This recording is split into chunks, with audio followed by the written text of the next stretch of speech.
Can anyone right now in court, anyone, make a claim against me?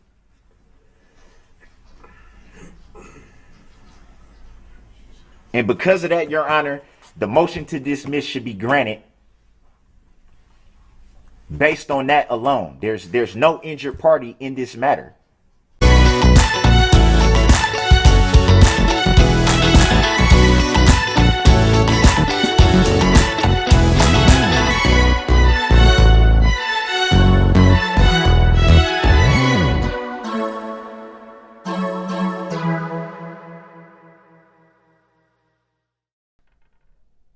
When Darrell Brooks Jr. says, "Where's the injured party? Can anyone in this court accuse me?"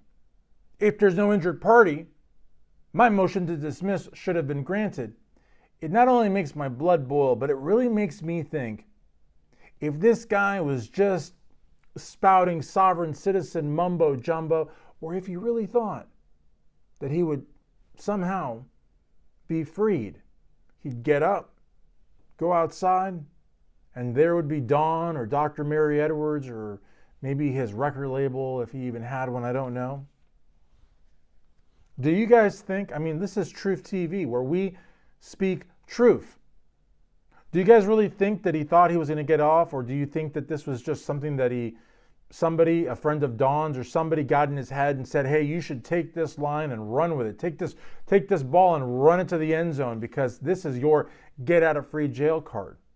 What do you guys think? I've actually talked about this at Sight Sounds Flavors, at Everything Else channel. I don't know if he actually believed this, but he had to on some level, right? In any event, guys, welcome to Truth TV, where we speak the truth. If you can't handle the truth, you can't enter into this tacit agreement. So guys, please like the video.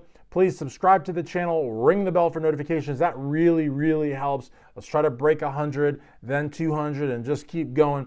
And also, guys, leave comments down below. That is going to get me to make more videos, inspire me to make more videos, make me think of different things to talk about. But honestly, the motion to dismiss and the injured party is one of the things that Darrell Brooks Jr.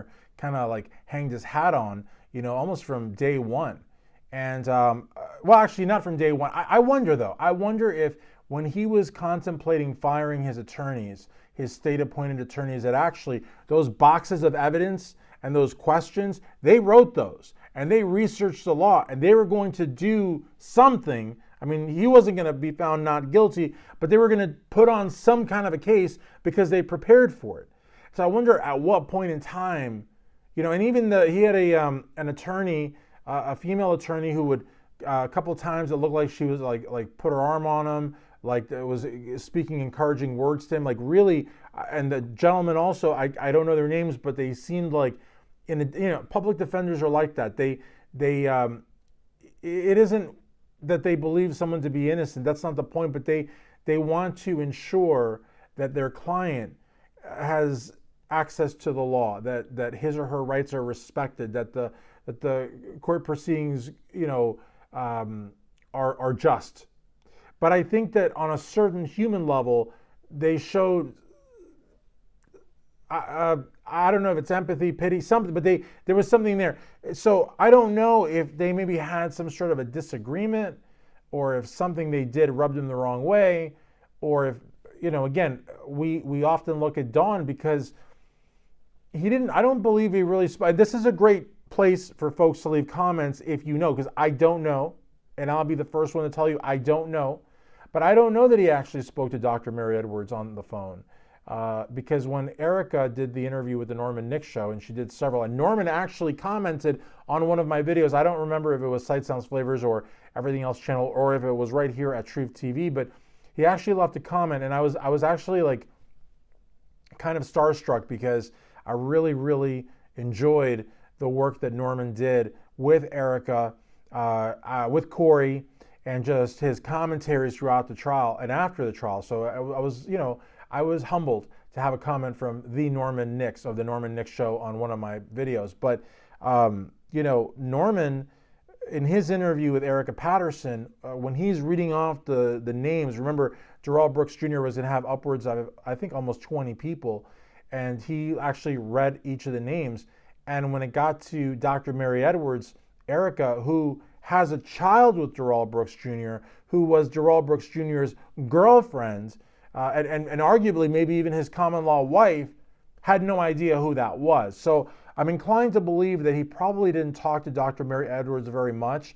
And I'm also inclined to believe that when she saw the possibilities of promoting her ministries, her podcasts, her hostage rescue manuals, whatever she does, I think that motivated her. Now, of course, there's pictures of her and Darrell Brooks Jr. when he was a child. There's no question that there's some sort of familial connection there. But did he talk to her as much as he spoke to Dawn? No. And obviously he wasn't speaking to Erica. And I don't think he was speaking very much to the roommate in Las Vegas or wherever she lives, Utah or Nebraska or Timbuktu. So this is why so many of us believe that Dawn was the one. But then again, he may have, met up with someone at the law library there or the library in the prison, the jail. I don't know.